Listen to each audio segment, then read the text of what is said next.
Dan Smith here, director. I'll be doing some audio commentary for this re-release of the movie. Oh, wait, not yet. Sorry, sir, this is just the DVD menu. The movie hasn't started yet.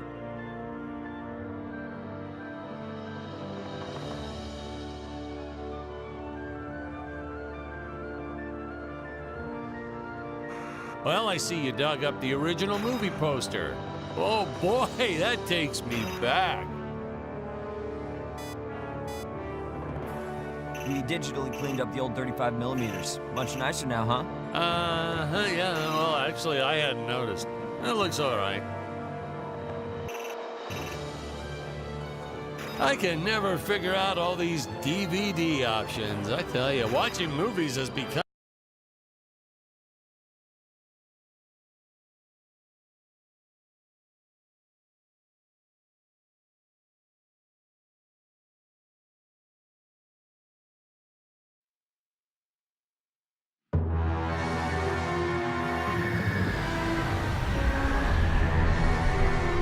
Hello, Dan Smith here. I directed this film back in, well, it feels like a century ago.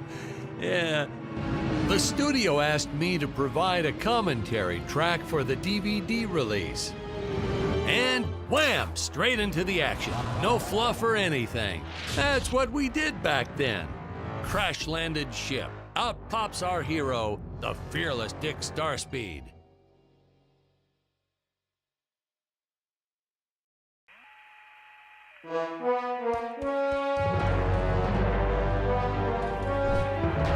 The ship's velociter reactor is damaged.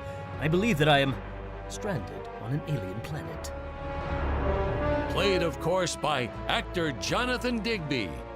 Went on to some minor roles after this. Such a shame. I thought from day one this guy's got leading man written all over his face.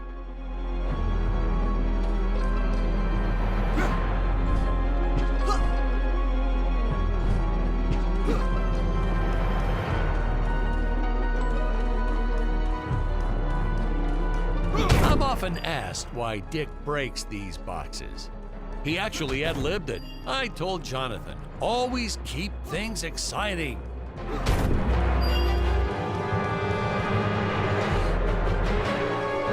Greetings, citizens of Gravoria. I am Dick Starspeed, and I come in peace. Probably shouldn't have had Dick draw his weapon when he was talking about peas. Well, maybe one day we'll go back and CG it into a sandwich or something instead.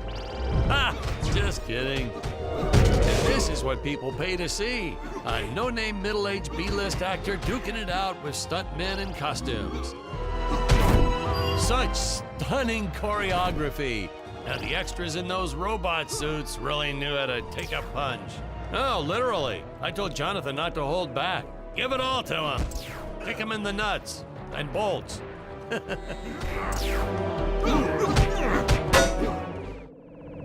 Holy smokes!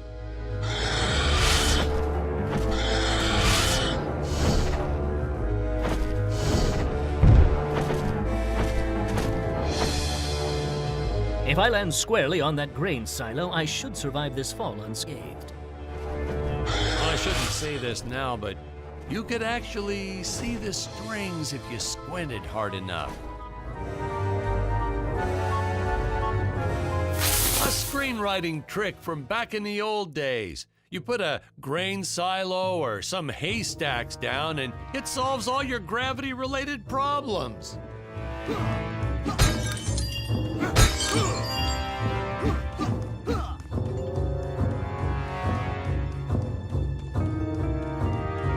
It appears some of my equipment was lost when my ship was shot down. But what luck! This high-tech scanner reports that my ray gun is nearby.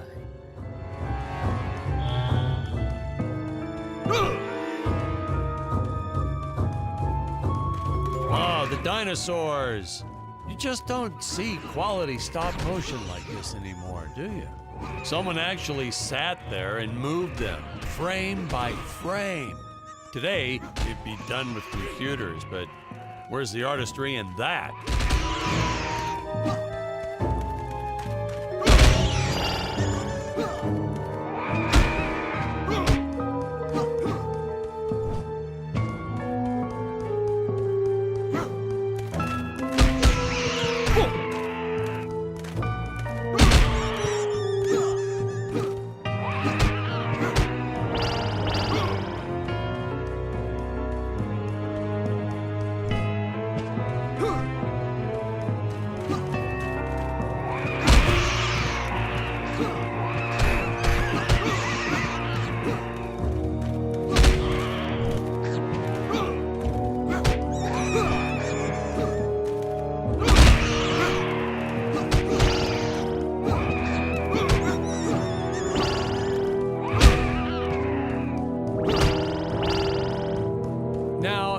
if the trees here look a little plastic, well, it's because they are. I took them from the set of my last film, Vampire Island 2. We got our fair share of nasty letters from scientists complaining about our portrayal of the dinosaurs. Was news to me. Apparently, these stegosauruses weren't meat eaters. Must have preferred shellfish or something. Wow, how do they know? That's what I say.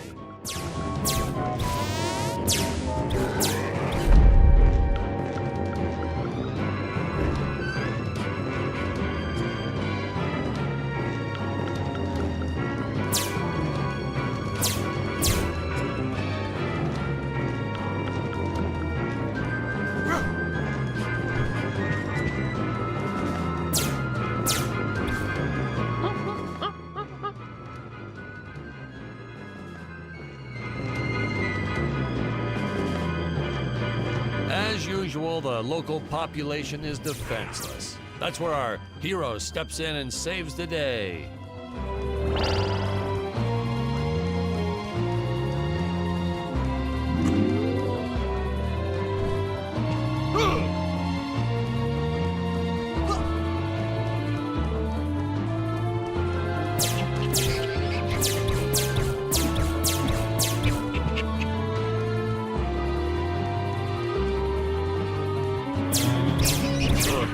We put Jonathan through a lot shooting this film.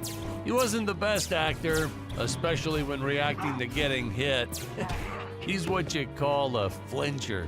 So I told the stuntman to really just go to town on him. It's the only way to get an honest performance sometimes. Our props master tried to make the weapons soft, but there's only so much you can do. Lucky for us, Dick's entire body was covered in that spacesuit. That thing was a lifesaver when it came to hiding bruises. How curious. They dissolved into what appears to be gold. You'll notice the gold disappears when Dick touches it. They had a deleted scene that explained he's actually teleporting it back to his ship. It's funny, no one ever questioned how Dick was able to walk around with an infinite amount of gold on him.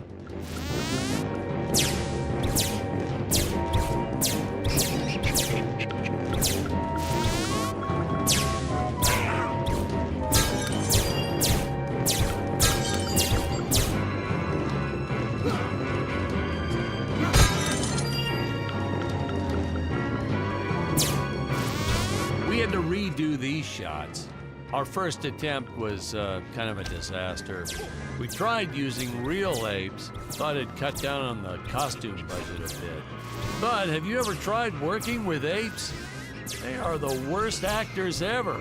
They don't sit still for a moment, and the second you take your eyes off of them, they're flinging their feces all over the place. Jonathan refused to work with them after he got, well, let's just say that he had to take more than a couple of showers one day. You know, you never forget the smell of monkey poo. We steam cleaned the studio top to bottom. Still never got rid of it entirely. All through the rest of the shot, we kept finding those little surprises hiding inside various props. Boy, were those the days.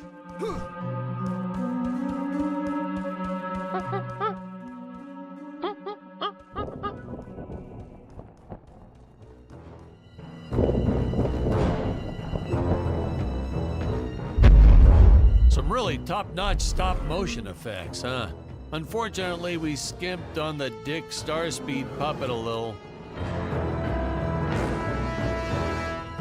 The Earthman is not for you to eat, fiend! Oh, this was groundbreaking. We had the woman rescuing the man for once. We were really ahead of our time with this scene, but well, then again, I've always been rather progressive. The studio execs didn't seem to get why it was such a big deal, though. Sorry, we don't see this as anything unusual. Ha! Of course! It's unusual! A woman would never save the man. It just doesn't happen. Not in the movies, not in real life. I don't know why we didn't get more recognition for this scene. Yeah, I guess I was just a little too ahead of my time.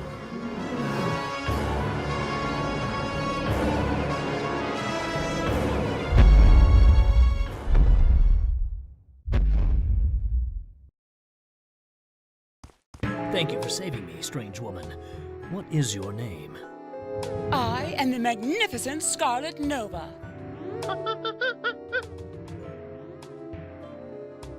Do not question my motives. Just be happy that you are still alive. I must speak with my father at once. I shall teleport to his chambers.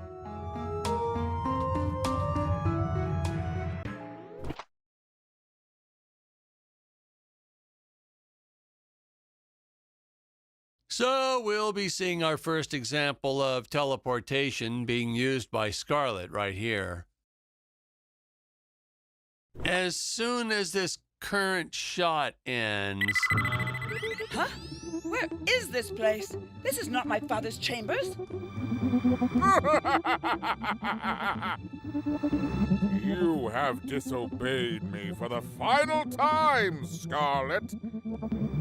Enjoy an eternity in the Tower of Eternal Solitude. For all eternity! Ha! The old fool did not notice I am wearing my jetpack. Booster usage. Jump.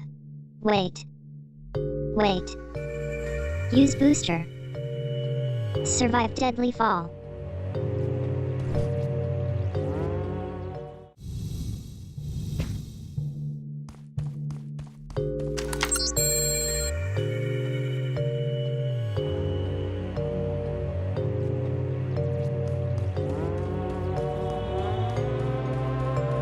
Scarlet didn't quite realize she needed to shoot those energy orbs down below. Keep in mind, Stacy was doing this on a soundstage, okay?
The energy imps.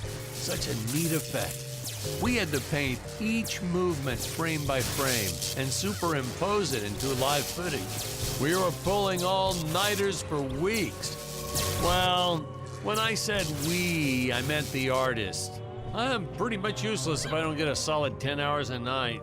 But they were at it forever. They had to redo it all because I accidentally told them red instead of blue the first time. Artists.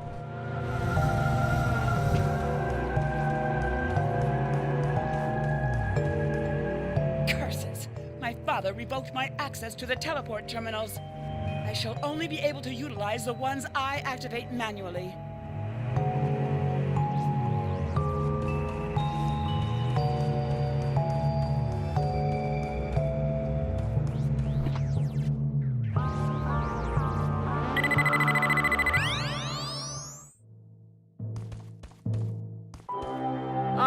I knew you would return.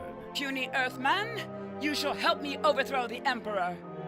Why would you turn against your own father? How do I know I can trust you? This scene. I long to be This is practically Shakespeare in outer space. Just as the entire planet does. And, huh? Patrick, what's wrong with the video? Sorry, sir. Technical problems. Darn it, we're missing some really good writing here. There. Sorry about that. Well, we just passed right by her big scene. Basically, they agree to work together, but one must stay behind in the sleep chamber at all times. Should I rewind? Never mind, I'll continue from here.